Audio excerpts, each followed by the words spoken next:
कूजन्तं राम रामेति मधुरं मधुराक्षरम् आरुह्य कविताशाखां वन्दे वाल्मीकिकोकिलम्। श्रीमान् वेङ्कटनाथार्यः कवितार्किककेसरी वेदान्ताचार्यवर्यो मे सन्निधत्तां सदा हृदि। श्री गुरुभ्यो नमः। वन्दे संस्कृतमातरं। नमः सर्वेभ्यः। अहम् आरम्भे पूर्वतनकक्षायां यत् पाठितं तस्य पठनं करोमि। अतः ये इच्छन्ति मन्दं मन्दमेव सर्वे अपि पठन्तु। यदि आवश्यकम् अहम् अत्रापि दर्शयामि, अतः तदपि कुर्मः इति। जयत्याश्रितसन्त्रासध्वान्तविध्वंसनोदयः प्रभावान् सीतया देव्या परमं भास्करः। जय जय महावीर महाधीर धौरेय देवासुर समर समय समुदित निखिल निर्जर निर्धारित निरवधिक माहात्म्य दशवदन दमित दैवत परिषदभ्यर्थित दाशरथि भाव दिनकर कुल कमल दिवाकर दिविशदधिपतिरण सहचरण चतुर दशरथ चरमर्ण विमोचन कोसल सुता कुमार भाव कंचुकित कारणाकार कौमार केलि गोपायित कौशिकाध्वर रणाध्वर धुर्य भव्य दिव्यास्त्र बृंदवंदित प्रणत जन विमत विमथन दुर्ललित दोर्ललित तनुतर विशिख विताडन विघटित विशरारु शरारु ताटका ताटकेय जड किरण शकल धर जटिल नटपति मकुट तट नटन पटु विभुद सरिदति बहुल मधुगलन ललित पदन लीन रज उपमृदित निज वृचिन जहदुपल तनु रुचिर परम मुनिवर युवति नुत कुशिक सुत कथित विदित नव विविध कथा। एतावत् पर्यन्तं कृतम्। अत्र गत कक्षायां केवलम् एकस्याः चूर्णिकायाः एव तदपि अर्धभागः समाप्तः। अहम् अत्र मन्दं मन्दमेव कुर्वती अस्मि, यतः एतत् सूत्रम् इव अस्ति। रामायणे वाल्मीकि महर्षिणा यद् अत्यन्तं विस्तरेण यद् वर्णितम् अस्ति तत् वेदान्तदेशिकैः सूत्ररूपेण, सूत्रं नाम किं? भाषाभ्यासिनां सूत्राणां परिचयः बहु अस्ति एव। वेदानां सारः ब्रह्मसूत्रेषु अस्ति, एवं न्यायसूत्राणि, योगसूत्राणि, एवं सूत्र इस् अ फार्मुला। एतत् किमर्थं सूत्रं वदामि इत्युक्ते अत्र पदानां तथा दैर्घ्यं, there are not many words. यत् वाल्मीकि मूलरामायणे प्रायः 50 श्लोकैः यदुक्तम् अत्र केवलम् एकस्यां चूर्णिकायाम् उक्तमस्ति। अतः तत् नवविविध कथा इति कोऽपि इदानीं कुशिकसुत कथित विदित नवविविध कथा। नव इत्युक्ते नूतनं, यत् न श्रुत पूर्वम् इति एकः अर्थः। अन्यत् नवस्थलेषु विश्वामित्रः नवस्थलानां माहात्म्यं यद् वर्णयति तदिति। अतः मन्दं मन्दमेव गच्छन्ती अस्मि, अन्यथा न चिन्तयतु एवमेव विलम्बः भवति इति। तद् कदाचित् वीर सत्यव्रत केवलम् एक पदम् अस्ति, तत्र अत्यन्त विवरणात्मकं वक्तव्यं किमपि नास्ति। सूत्रविषये उक्तवती। संस्कृतभाषायाः वैशिष्ट्यं किञ्चित् पश्यत। Sutram nama kim? There is a definition for this sutra also. Alpaksharam asandigdham saravat vishwatomukam astobham anavadyam cha sutram sutravido viduhu. Even the sutra has so much of definition. Alpaksharam. Tatra alpani aksharani ati dirgham na bhavet. It should be very precise, most precise way of conveying the meaning. Alpaksharam. Asandigdam. Just because there are few letters, there should not be any ambiguity or doubt. Asandigdam. Saravat. Atra kim bhavet. It should be full of essence. Essence in the sense, it should be full of meaning. And then Saravat. Saravat. Vishwatomukam. In a general context, it should be applicable, or it should be applicable in a universal context. Astobam. Astobam iti stobaha ityukte pause. Astobam ityukte absence of wasteful pauses.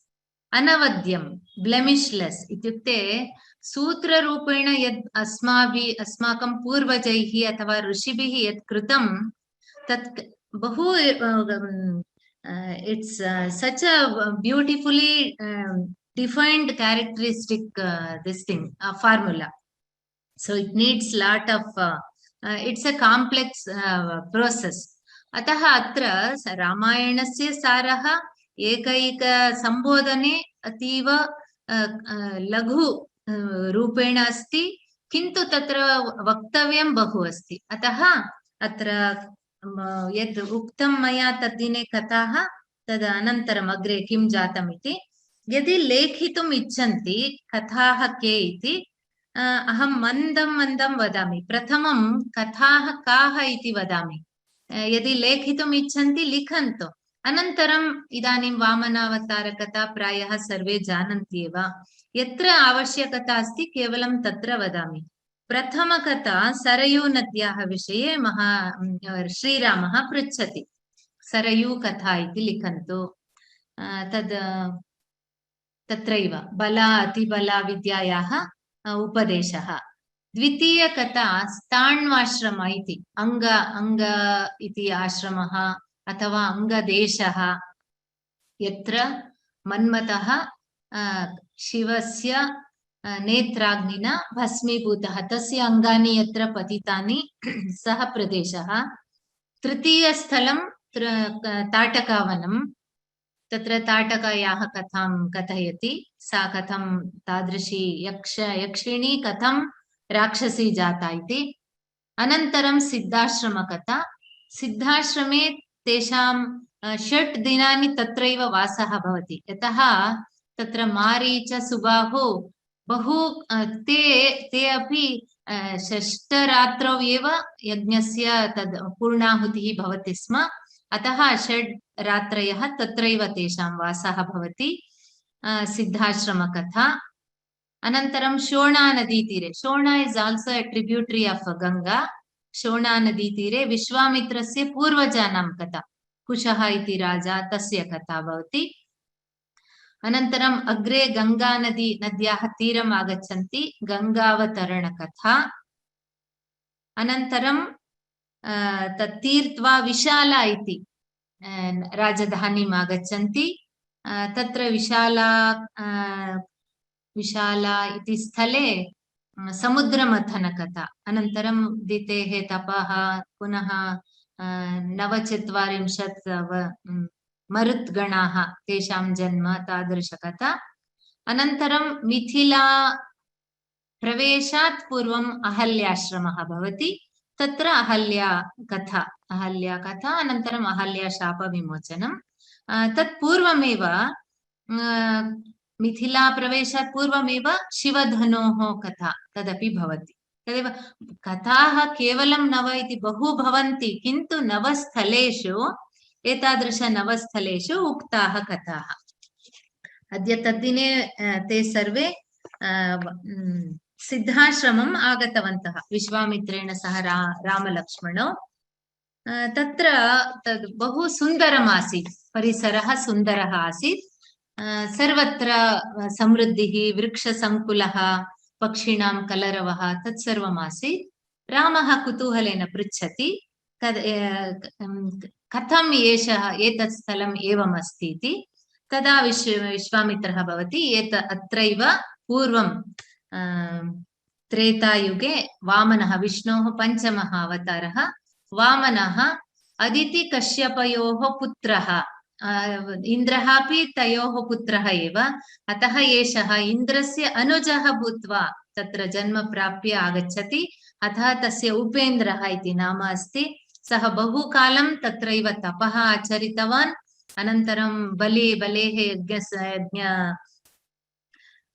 यज्ञस्थलं गत्वा तत्र 3 पदान् भिक्षित्वा पुनः सर्वलोकान् आक्रम्य इन्द्रं पुनः स्वस्य पदे स्थापितवान्। किन्तु पूर्वं तेन तपसा कृतं स्थलम् इति, तत्र सर्वम् अत्यन्त सुन्दरम् अस्ति इति वदति। तत्रैव सिद्धाश्रमे एव 6 रात्रयः तत्रैव वासः भवति, उषितवन्तः तत्रैव।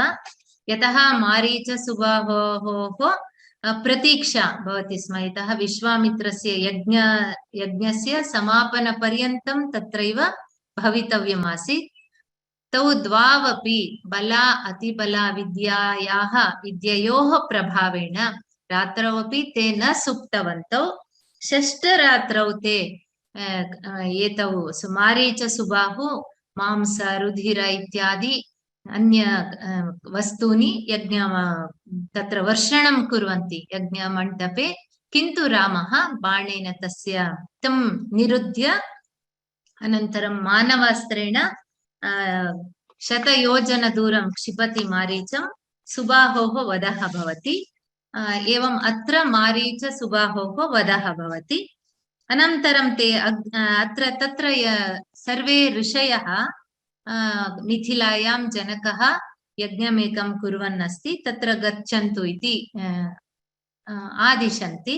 अतः मिथिलां प्रति ते प्रस्थितवन्तः। पुनः तत्र तस्मिन् समये एव शिवधनोः विषयः भवति। तद् अग्रे यदा धनुर्भङ्गः भवति तदा वदामि तस्य धनोः कथाम्। अनन्तरं पुनः शोणानदीतीरं प्राप्नुवन्ति।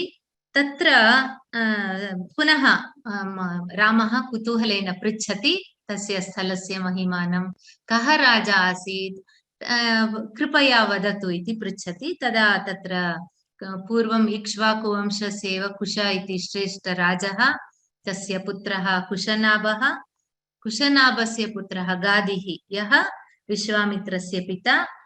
तत् स्थलं तदा विश्वामित्रः अत्यन्त अभिमानेन अहं गादिसुतः कुशवंशे जातः, अतः कौशिकः इति अस्मि, कुशवंशप्रसूतोऽस्मि इति साभिमानेन वदति। अनन्तरं गङ्गातीरं प्राप्नुवन्ति। पुनः तत्र अत्र पश्यन्तु, सामान्यतः नदीतीरे एव तेषां प्रयाणं, तत्र बहु दृश्यमपि अतीव सुन्दरं रमणीयं भवति। तेषाम् अन्य कार्यार्थमपि सन्ध्यावन्दनादिकार्थमपि तद् क्लेशः न भवति। अनन्तरं नदीतीरे अत्यन्त रमणीयप्रदेशः, पार्श्वे अस्माकं मनसि किञ्चित् कल्पनां कुर्मः चेत् कथं ते तदपि पादाभ्यामेव तेषां गमनं, किमपि रथः नासीत्, अन्यत् किमपि यानव्यवस्था नासीत्। ते अत्यन्त कुतूहलेन बालकौ रामलक्ष्मणौ विश्वामित्रेण सह मध्ये मध्ये मार्गायासः न भवेत् इति कथाकथनमपि भवति। तथा ते सर्वम् अनुभवन्तौ गच्छन्तौ स्तः। अनन्तरम् अत्र रामलक्ष्मणयोः विश्वामित्रेण सह अयोध्यातः मिथिलापर्यन्तम् एतद् प्रयाणम् यदस्ति, संस्कृतभाषाभ्यासिनां द्विवचनस्य अत्यन्त सहजतया सरलतया परिचयः भवति। कदाचित् वयं चिन्तयामः एतत् ड्यूयल्, अन्यासु भाषासु केवलम् एकवचनं बहुवचनम् अस्ति, अत्र एतत् ड्यूयल् कथं तस्य उपयोगः इति। तत्र रामलक्ष्मणौ सिंह गजसिंह गति गति तत्र इकारान्तस्यापि भवति सूर्यचन्द्रौ इव तथा बहु वर्णना तयोः वर्णनं भवति द्विवचनस्य परिचयः ज्ञानमपि वर्धते। इदानीं गङ्गातीरं प्राप्तवन्तः। गङ्गाकथां वदति। गङ्गा अपि हिमवत्पुत्री एव। हिमवतः मैनायाः च कन्याद्वयम् आस्ताम्। ज्येष्ठा गङ्गा, द्वितीया उमा इत्युक्ते पार्वती। देवाः हिमवन्तं प्रार्थितवन्तः ज्येष्ठपुत्रीं तेभ्यः दातुं। सा अत्यन्त स्वच्छन्दपतगा, तत्र अर्थद्वयमस्ति। स्वच्छन्दपतगा सा नदीरूपेण आसीत्, हिमवान् पर्वतः, इट्स् आल् पर्सानिफिकेशन् एक्चुअली। अतः स्वच्छन्दपतगा इत्युक्ते she could carve her way in any of these air or subterranean mediums. That was her, like she was a wayward, we say. तथा आसीत्। देवाः तां प्रार्थितवन्तः। अनन्तरं हिमवान् तेभ्यः दत्तवान्। ते स्वर्गलोकं नीतवन्तः। तत्र एव सा लोकपावनी, देवनदी इत्यादि प्रख्याता जाता। अनन्तरं पार्वती तपः आचरितवती शिवमेव पतिं प्राप्तुम्। अनन्तरं तस्याः कथा जानन्ति एव। कुमारसम्भवः, महाकवि कालिदासः पार्वत्याः तत्सर्वम् अतीव रमणीयतया वर्णितवान् अस्ति। अनन्तरम् अत्र किम् अभवत्, सगरः इति सः अपि अयोध्यायां राजा आसीत्। रामवंशजः एव, पूर्वतन राजा, अत्यन्त प्रसिद्धः राजा आसीत्। सः अश्वमेधयागं कृतवान्। इन्द्रस्य मम मनसि तु बहु प्रश्नाः भवन्ति इन्द्रस्य विषये। यः यज्ञं करोति सः, यदा मुनयः ऋषयः यज्ञं कुर्वन्ति, सः रम्भां मेनकां वा एवं अप्सराः एताः प्रेषयति। नो चेत् यदा कोऽपि अश्वमेधं करोति, सः अश्वमेव अश्वस्य अपहरणं करोति। तथा मम तु इन्द्रस्य विषये वक्तुं तथा तादृश योग्यता नास्ति, किन्तु तथापि मनसि भवति किम् इन्द्रस्य एतदेव कार्यं वा इति। अस्तु, एषः इन्द्रः यज्ञाश्वम् अपहृत्य कपिलमहर्षेः आश्रमे यज्ञाश्वं तत्र नीतवान्। नीत्वा तत्र त्यक्त्वा आगतवान्। अनन्तरं सगरपुत्राः अत्र यज्ञाश्वः एव नास्ति इति ते चिन्तिताः। एवमेव अन्विषन्तः, सर्वत्र अन्विष्टवन्तः, कुत्रापि अश्वः न लब्धः। एवं भूमौ अपि खननं कृत्वा ते पातालं प्रविष्टवन्तः। कपिलमहर्षेः आश्रमः तत्र आसीत्। तत्र यज्ञाश्वं दृष्टवन्तः। सगरपुत्रैः तद् सागरस्य खननं कृत्वा सः प्रदेशः सागरः जातः। अनन्तरं ते यज्ञाश्वं कपिलमहर्षेः आश्रमे दृष्टवन्तः। महर्षिः एव अश्वस्य अपहरणं कृतवान् इति चिन्तयित्वा ते अतीव क्रुद्धाः जाताः। अनन्तरं ऋषेः ध्यानभङ्गं कृतवन्तः। ऋषिः अपि शप्तवान्। सर्वे भस्मीभूताः, सगरस्य सहस्रपुत्राः अपि। अनन्तरं सगरस्य अनन्तरं पौत्रः अंशुमान्, सः अपि तपः कृतवान्। तथापि तत्र केवलं गङ्गा जलेन एव तेषां निवापकरणं, the final rites, they will get back there or they will get liberated, तथा आसीत्। अंशुमान् अपि तपः कृतवान्, तथापि सः गङ्गाम् आनेतुं न शक्तवान्। तस्य पुत्रः भगीरथः, सः अत्यन्त उग्रं तपः कृतवान्। अनन्तरं तदा यथा तपसा सन्तुष्टः ब्रह्मा वरं वरय इति उक्तवान्। अनन्तरं भगीरथः, भस्मीभूताः मे पितरः, पुनः गङ्गायाः सलिलैः ते सद्गतिं प्राप्नुवन्तु इति प्रार्थयति। किन्तु ब्रह्मा वदति, गङ्गा गंगा देवनदी अस्ति, स्वर्गे अस्ति। यदा सा भूमिम् आगच्छति तस्याः धाराम् अथवा वेगं धारयितुं भूमिः न शक्ता। अतः शिवं प्रार्थयतु इति ब्रह्मा सूचयति। भगीरथः पुनः तपः आचरति।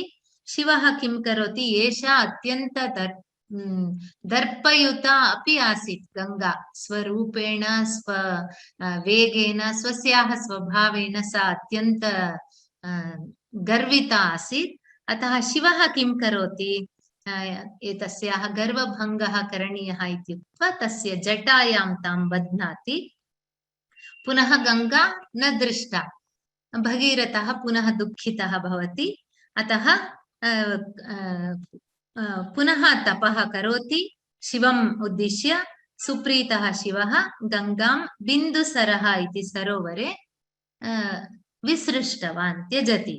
गंगा तत्र तत्र गंगायाः सप्त स्रोतांसि, स्रोतांसि इत्युक्ते ट्रिब्यूटरीस्, ह्लादिनी, पावनी, नलिनी, सुचक्षुः, सीता, सिन्धुः, महानदी इति सप्त भवति।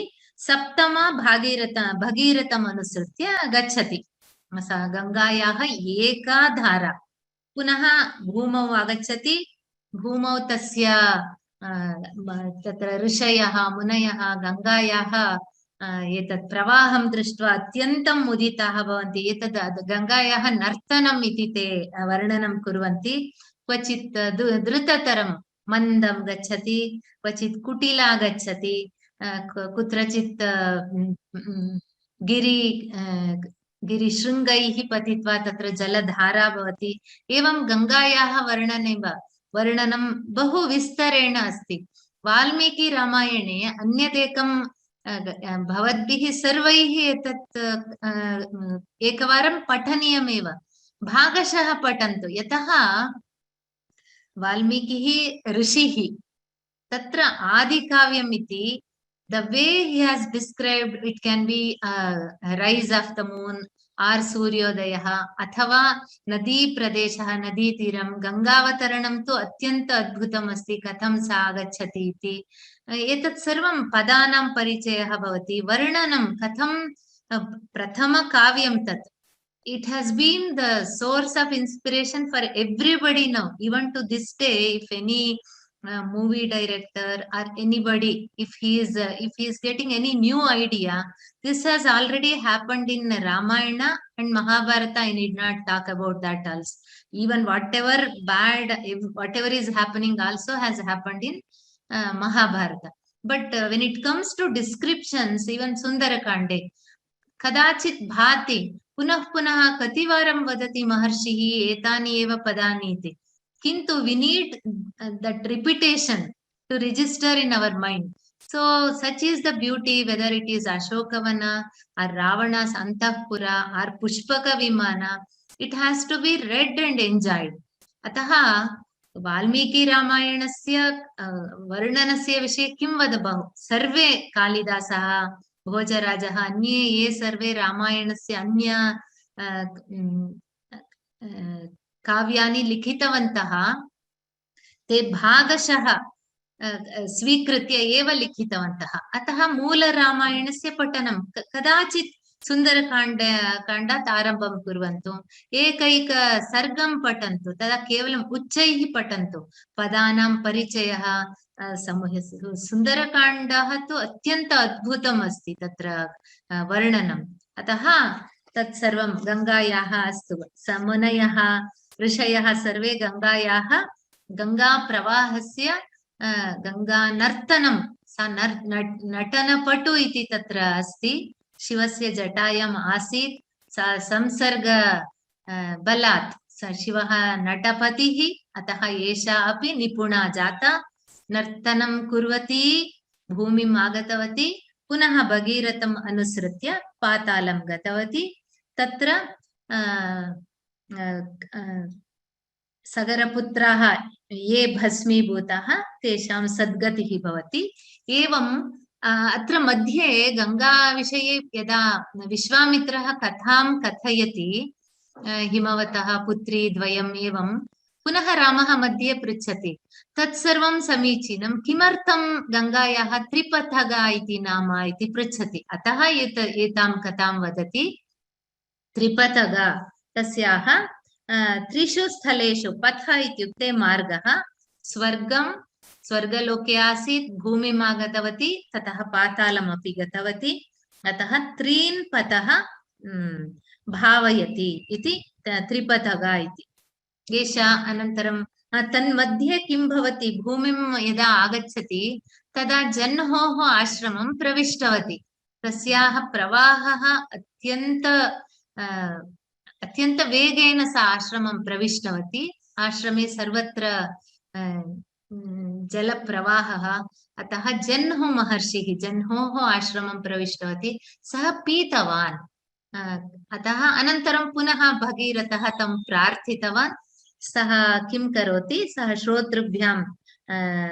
श्रोत्राभ्यां गङ्गाम् असृजत्।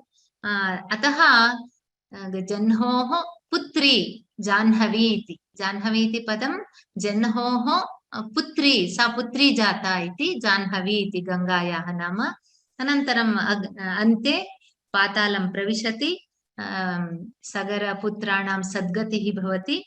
इदानीं भगीरथस्य ज्येष्ठा पुत्री इव जाता, अतः गङ्गायाः भागीरथी इत्यपि नाम अस्ति।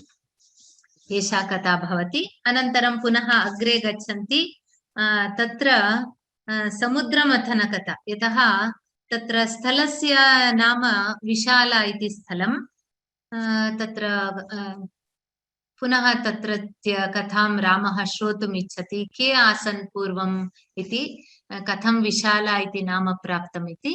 तदा समुद्रमथनकथां वदति। समुद्र तत् प्रायः भवन्तः जानन्ति एव, सुराः असुराः, तेषां किमपि तादृश पेयस्य आवश्यकता आसीत् येन मृत्युः एव न भवति, अथवा अत्यन्त शक्ति बलयुत पेयस्य। तदा ते समुद्र क्षीराब्दे मथनं कर्तुम् आरम्भं कुर्वन्ति। मन्दरपर्वतमेव मन्थानं वासुकिं तत्र रज्जु इव बद्ध्वा, तत्र मथनेन बहु वस्तूनि, केवलं वस्तूनि इति न, बहु प्रथमं कालकूटम् आगतं, महान् घोरविषः, शिवः तत् पिबति, कण्ठे तद् निरुन्धति, अतः एव तस्य शिव नीलकण्ठः इति। अनन्तरं लक्ष्मीः, चन्द्रः, पारिजातवृक्षः, अमृतमपि आगच्छति। एते विष्णुः मोहिनी रूपेण, यतः एते असुराः ते यदि बलं प्राप्नुवन्ति, there is also subhashita, this knowledge, money and power, it should never reach a bad hand. Vidya vivadaya dhanam madaya shaktih paresham paripeedanaya khalasya साधोः विपरीतमेतत् ज्ञानाय दानाय च रक्षणाय इति अस्ति। अतः कस्यापि शक्तेः अपव्ययः अथवा दुष्टजनस्य हस्तं न गच्छेत्। It applies to even the scientific inventions. It can make or mar the society. अतः विष्णुः मोहिनी रूपेण तत् अमृतस्य वितरणं करोति। तद् सर्वे, तदा युद्धं भवति, घोरं युद्धं, सर्वे असुराः मृताः।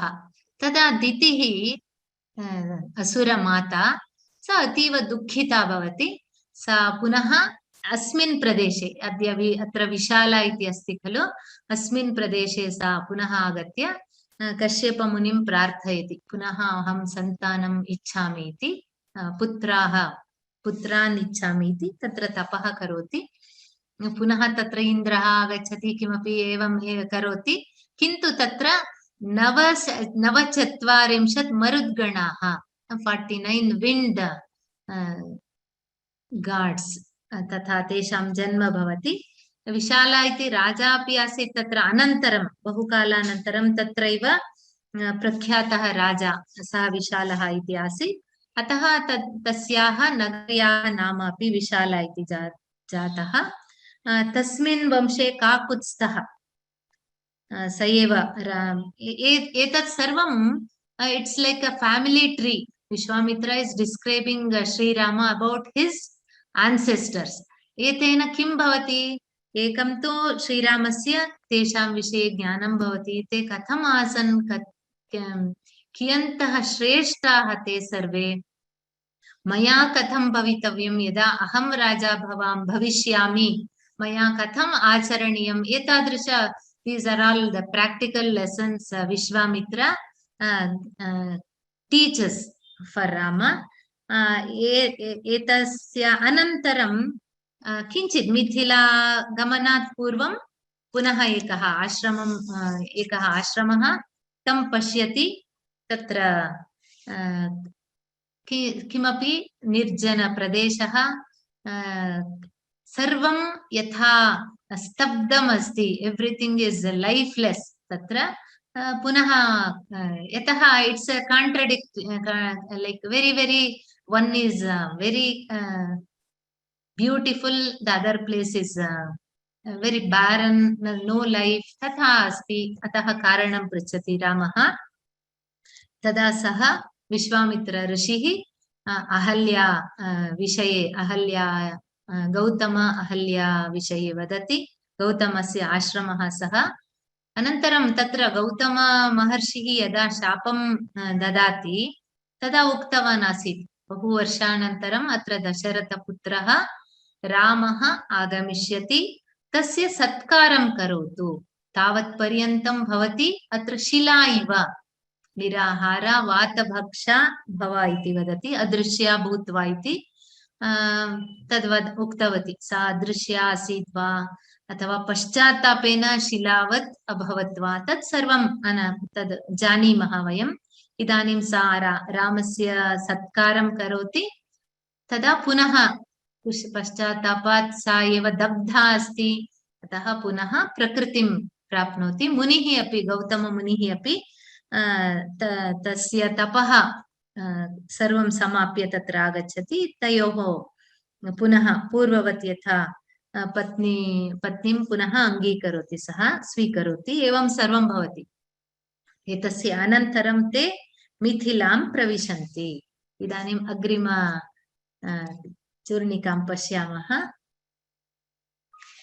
मध्ये विश्वामित्रकथा सर्वं मिथिलायां विश्वामित्रस्य न गौतम अहल्ययोः पुत्रः शतानन्दः विश्वामित्रस्य कथं सः राजा आसीत्, कथं सः ब्रह्मर्षिः जातः इति, सः श्रीरामलक्ष्मणौ विश्वामित्रस्य ब्रह्मर्षि, यथा कथं सः ब्रह्मर्षिः जातः इति कथां परह्यः अहम् उक्तवती। तां कथां शतानन्दः रामलक्ष्मणौ उद्दिश्य वदति। इदानीं मिथिलां प्रविशति। रामलक्ष्मणौ विश्वामित्रेण सह मिथिला प्रवेशः तयोः जातः। अग्रिम चूर्णिका। मैथिलनगर सुलोचनालोचन चकोर चन्द्र। एतत् एकमेव पदम्। मैथिलनगर सुलोचनालोचन चकोर चन्द्र। प्रत्येकस्य पदस्य अर्थं वदामि, अनन्तरं तस्य स्वारस्यं वदामि। मैथिला इत्युक्ते मिथिला, मैथिलनगर इति मिथिलाधिपतेः नगरं, मिथिलानगरं। मैथिलनगरस्य नगरे याः एतत् सर्वम् अस्माकं, if you want you can indicate in brackets. मैथिलनगर इति पदस्य अर्थः मिथिलाधिपस्य जनकस्य नगरे। अनन्तरं मध्ये सुलोचना इति पूर्वं याः, you can put it in brackets, आवरणे याः सुलोचनाः, सुनयनाः, सुदृशः याः आसन्, तासां लोचनचकोर, तासां लोचनानि एव चकोरपक्षिणः। चकोराः It's a mythical bird which feeds on moonlight. Chandrika payinaha. Chandrika चन्द्रस्य प्रकाशम् एव पिबन्ति ते. अतः याः सुलोचनाः आसन्, सुनयनाः स्त्रियः आसन्, तासां लोचनं कथम् आसीत्? लोचनानि कथम् आसन्? चकोरपक्षिवत् आसन्. तेषां चकोरपक्षिणां चन्द्रः आह्लादकरः शीतांशुः अथवा हिमांशुः इति रामस्य सम्बोधनम् अस्ति. मिथिलानगरस्य सुन्दरतरुणीनां नयनचकोराणाम् आह्लादकरचन्द्र जय जय. Victory to you, O Lord, who is like a moon to the pretty-eyed ladies of Mithila. रामस्य लोचनविषये किं वदामि? त्यागराज स्वामिभिः बहु कीर्तनानि रचितानि. राजीवलोचन इत्येव तत्र. अत्र लोचनम् इति पदम् अमरकोशे लोचनं, नयनं, नेत्रं, ईक्षणं, चक्षुः, अक्षिणी एतानि पदानि नेत्रम् उद्दिश्य भवति.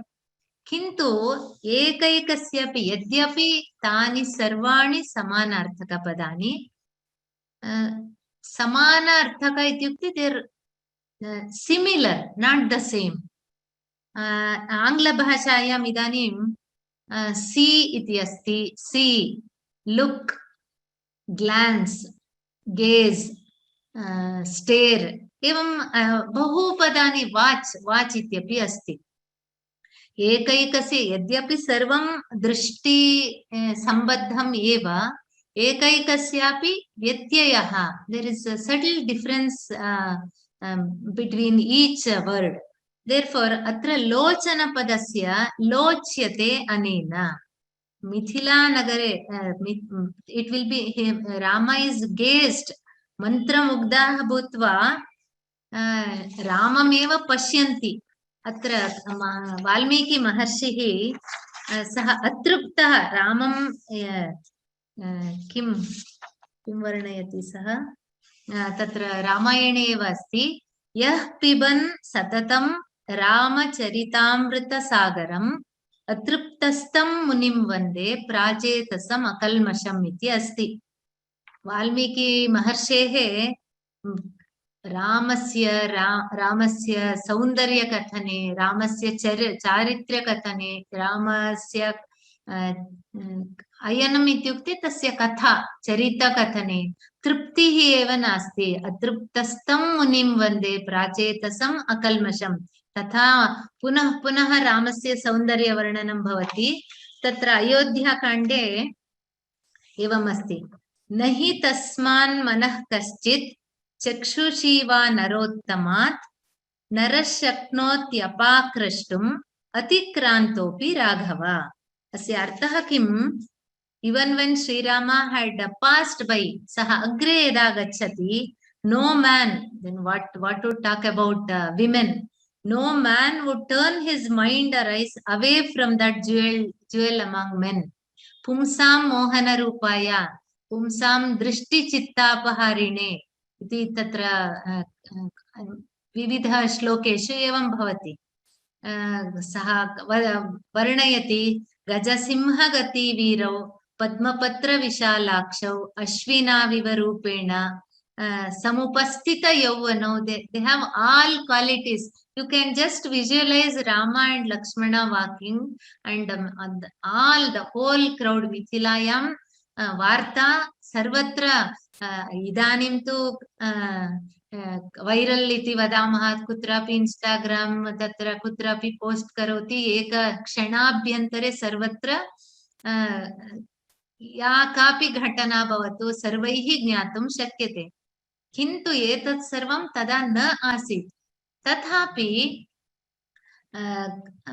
बहु आश्चर्यं भवति. एकस्य कवेः कृतिः भवतु, तस्य खण्डनं, पुनः खण्डन मण्डनादि ग्रन्थाः अन्यत्र. काश्मीरदेशे बहवः कवयः काश्मीरे एव आसन्.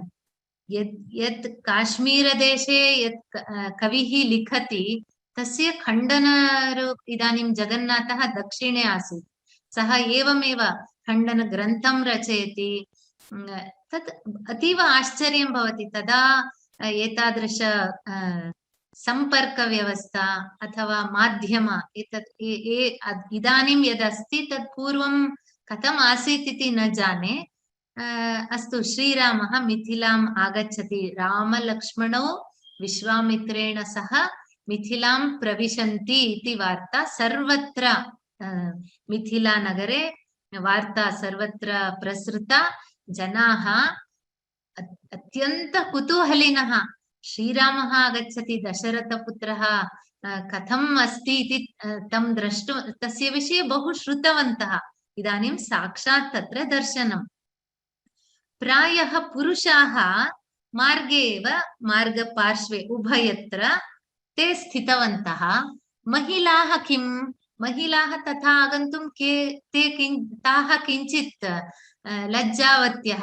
तदा तत्र त्रेतायुगे एवं ते प्रायः अत्यन्त एवं न आगच्छन्ति स्म, न मम एषा एतत्।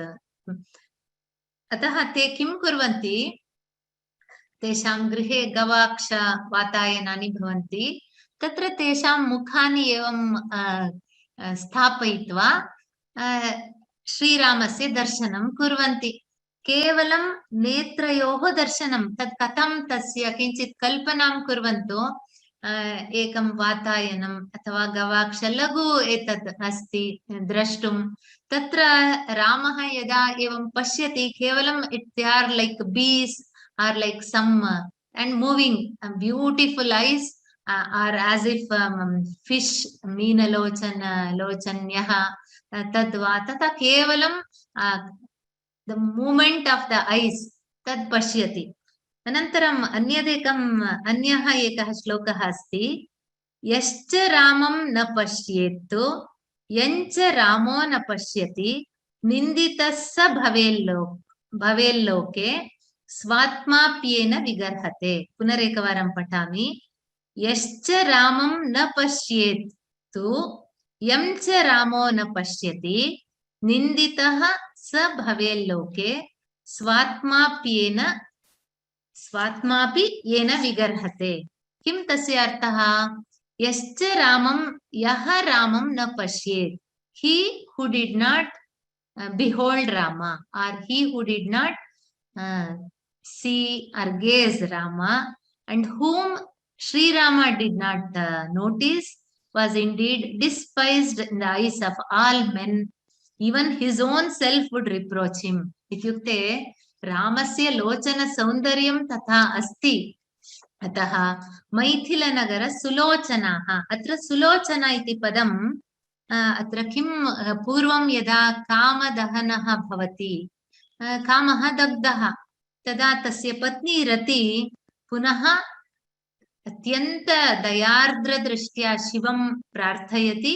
शिवः आर्द्रः भक्तपराधीनः, सः अपि आश्रुतोषः एव, पुनः तस्य अनुग्रहं करोति इति कथा अस्ति।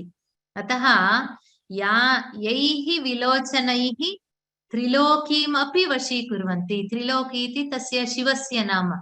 अतः एताः नार्यः यैः लोचनैः त्रिलोकीम् अपि वशीकुर्वन्ति, तानि एव इदानीं श्रीरामस्य विषये किङ्कराणि भूत्वा तम् अनुगच्छन्ति। चकोरपक्षिणां चकोर, चक्रवाक, some other Chataka, these are all mythical birds which each have their own characteristics.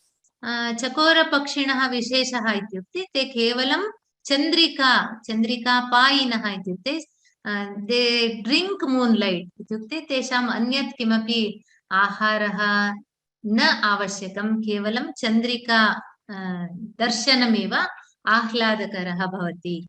अतः तादृश लोचनानि एव, their eyes are like these chakora birds, and that means longing to see. They are waiting eagerly to see Rama, And for them, Rama is none other than the moon. For them who are eagerly waiting, patum pratiksheya chakora sulochana lochana chakoraha prati yasya pratiksham kurvanti तासां चंद्रैव श्रीरामचंद्रः मिथिलां प्रविशति इति अस्ति।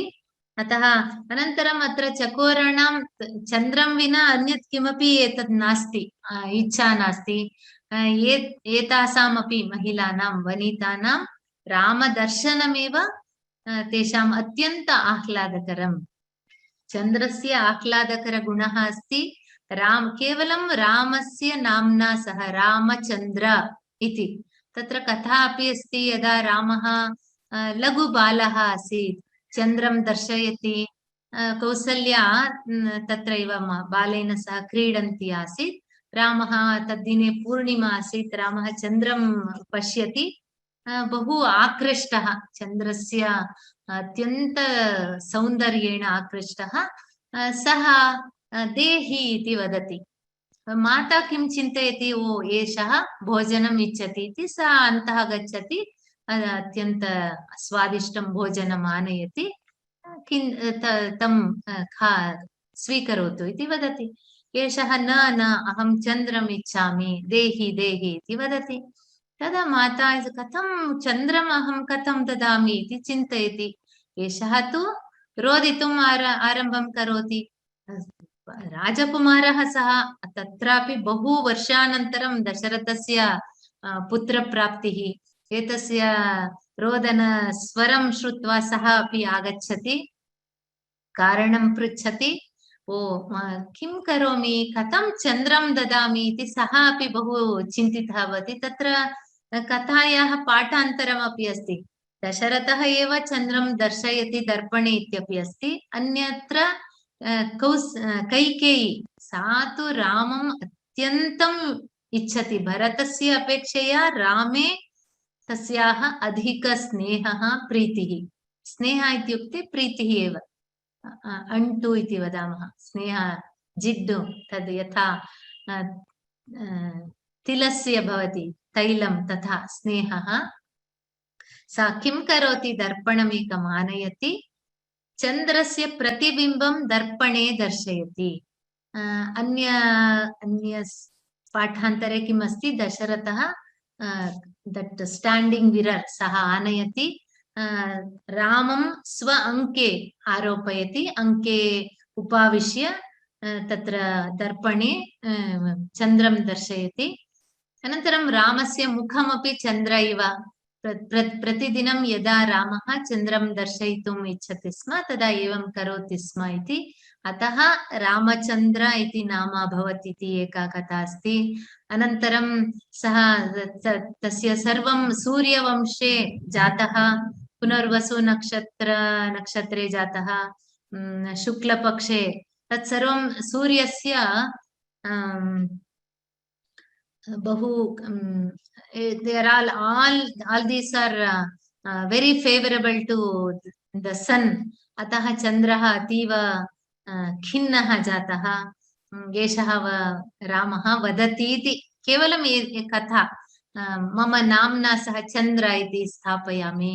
अग्रिमजन्मनि यदा कृष्णः भवामि तदा यदुवंशे तत्सर्वं कृष्णपक्षे इदानीं यद्यदस्ति तस्य विरुद्धमेव, कृष्णपक्षे दक्षिणायने, इदानीम् उत्तरायणे, तदा दक्षिणायने, इदानीं रघुवंशे कृष्णस्य यदुवंशे तथा भवामि इति आश्वासनं ददाति। तथा पुनः अतः रामचन्द्र इति तस्य नाम भवति इति केवलं रामचन्द्रस्य विषये उक्तवती। अस्तु, इदानीं मैथिलनगर सुलोचनालोचन चकोर चन्द्र। पुनरेकवारं पदानां कथं तत्र योजनम् इति वदामि। मैथिलनगर, मिथिलानगर्याः याः सुलोचनाः, सुदृशः, सुनयनाः, सुन्दरनेत्रवत्यः याः आसन्, तासां लोचनचकोर। लोचनम् इत्युक्ते नेत्रं, लोचनम् एव चकोरपक्षी इव। लोचनचकोराणां चन्द्रः चन्द्रः इव। हे राम त्वम् एवम् असि। जय जय। Victory to you, O Lord, who is like a moon to the pretty-eyed ladies of Mithila. एतत् सुलोचना लोचन चकोर चन्द्र कथनसमये एव बहु रोमाञ्चनं भवति। पुनः पुनः उच्चैः वदन्तु। ये रघुवीरगद्यस्य पाठन वेबिनार् आगतवन्तः तेषां तु अभ्यासः अस्ति एव। ये तदा न आगतवन्तः इदानीं श्रोतुं शक्यते। प्रति कक्षायां यत् पूर्वं पाठितं तत् मया सह यत् मूकीकृत्य म्यूट् कृत्वा पठन्तु। तत् by default that has been muted. पुनः पुनः उच्चैः पठन्तु, तदा पदानाम् आस्वादनं भवति। इदानीम् अवलेहः अस्ति, पिकल्, तद् न पीयते, मन्दं मन्दं लिह्यते, लेह्यम् इति, अतः तस्य नाम। लिह् इस् टु लिक्, आस्वादः, मन्दं मन्दं तस्य आस्वादः। अतः अत्रापि प्रत्येकस्याः चूर्णिकायाः उच्चैः पठनेन जिह्वा रामरसं पिबतु। अतः प्रतिदिनं पठन्तु, कक्षायामपि आरम्भे पठामः। अस्तु, अत्र स्थगयामि। पुनः किमपि प्रश्नः?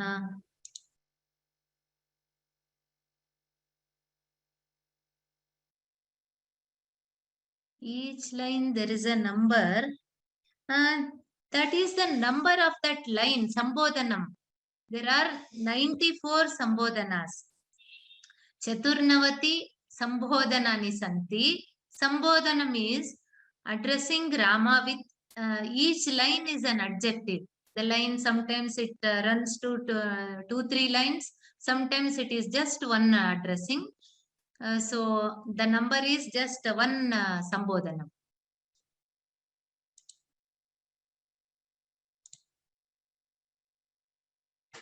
किमपि अस्ति वा अत्र?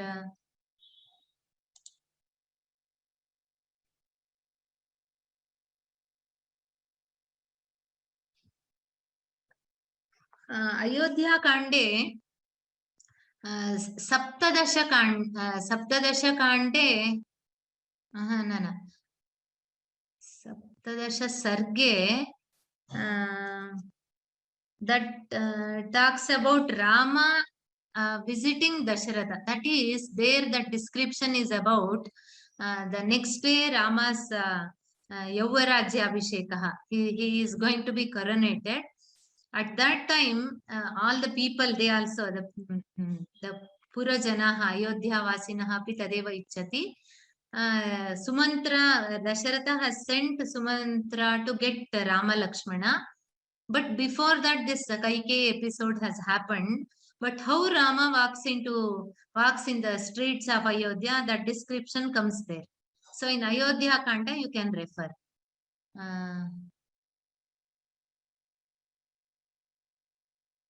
And if you take that, if you have that Valmiki Moola Ramayana with any commentaries, actually this Gorakhpur publications, they have in all languages. Whichever language suits to you, you can buy that copy, and they are very, very nominal. The price is also very less. And there, before each chapter, the summary of that chapter is given. So it's, if you see the index, it will be very easy to find out, locate what exactly you want.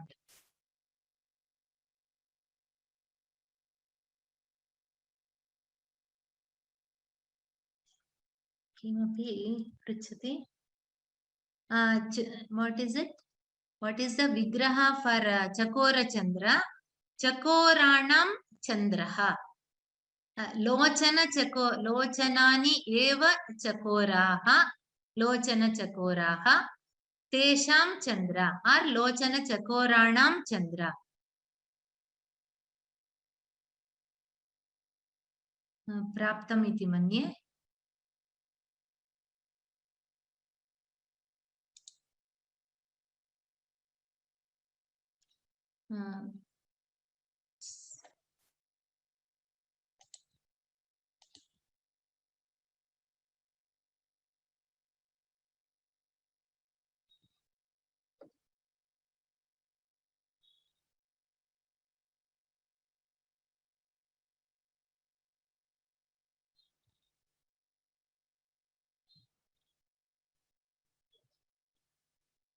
Definition of सूत्रं वा अस्तु मन्दं मन्दं वदामि अल्पाक्षरं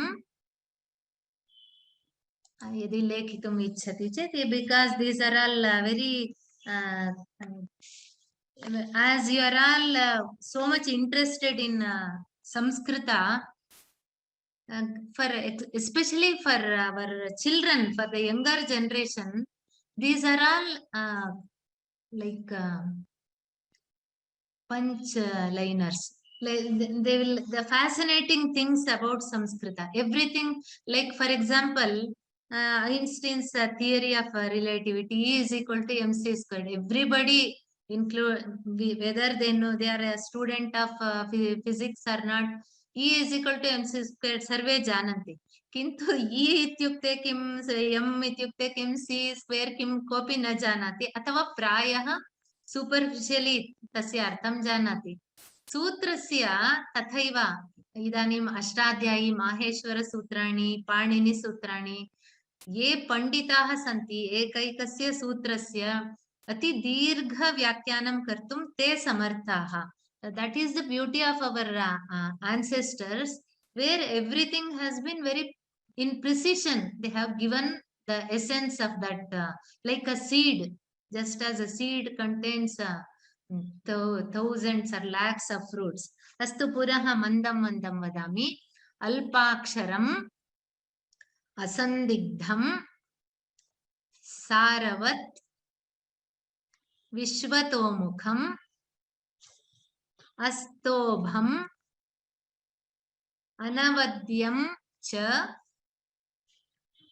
सूत्रं सूत्रविदो विदुः. So these are the individually, if you take, what are the characteristics of a sutra? Alpaksharam. Alpaksharam talks about the with many minimum letters. Bahu alpaksharaihi, ati dirgham na bhavati. If you have seen the formula, for example, Maheshwara Sutrani, I won't, ऋल् एवम् अस्ति. योगसूत्राणि अपि तथैव अस्ति. पतञ्जलेः योगसूत्राणि, ब्रह्मसूत्राणि अपि तथैव सन्ति. अतः अल्पाक्षरं, just because it is alpaksharam, it should not give rise to any doubt. Therefore, asandigdham is no ambiguity, free from doubt.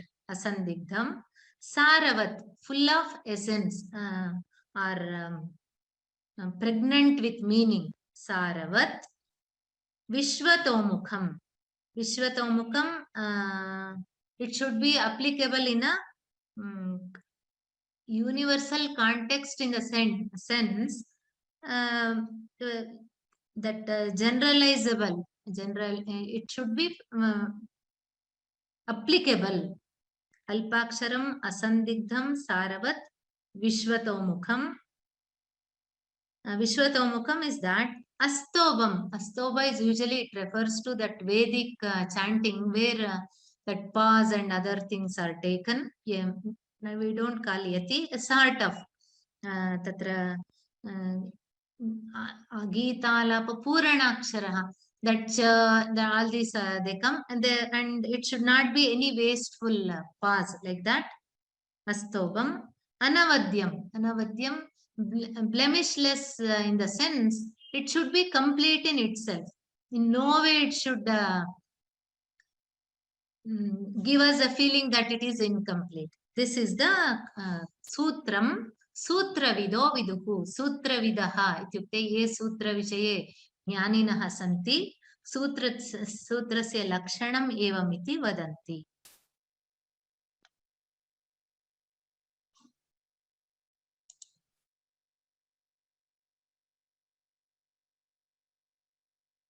प्रायः प्राप्तमिति मन्ये.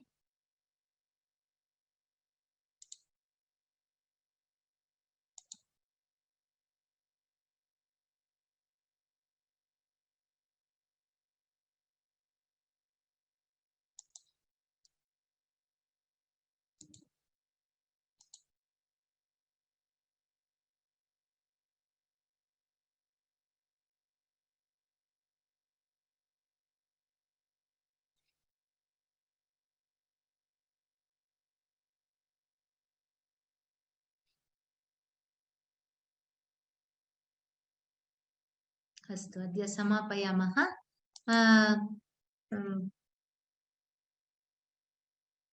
किमपि तदेव प्रति कक्षायाम् आरम्भे सर्वे मिलित्वा मन्दं मन्दं पठामः।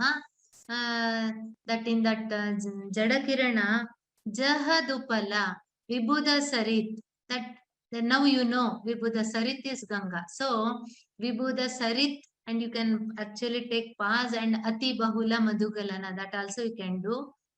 And then Upamradita Nijavruchina Jahad Upalatanu. Jahad Upalatanu is one giving up her own, the body of stone. Jahad Upalatanu. Ruchira different. Paramamuni Varayuvati Nuta. Like that, when you know the meaning, even that splitting becomes so easy. And Sarve Militva Vayam Pathamaha. Prati Kakshayam Tatkurmaha.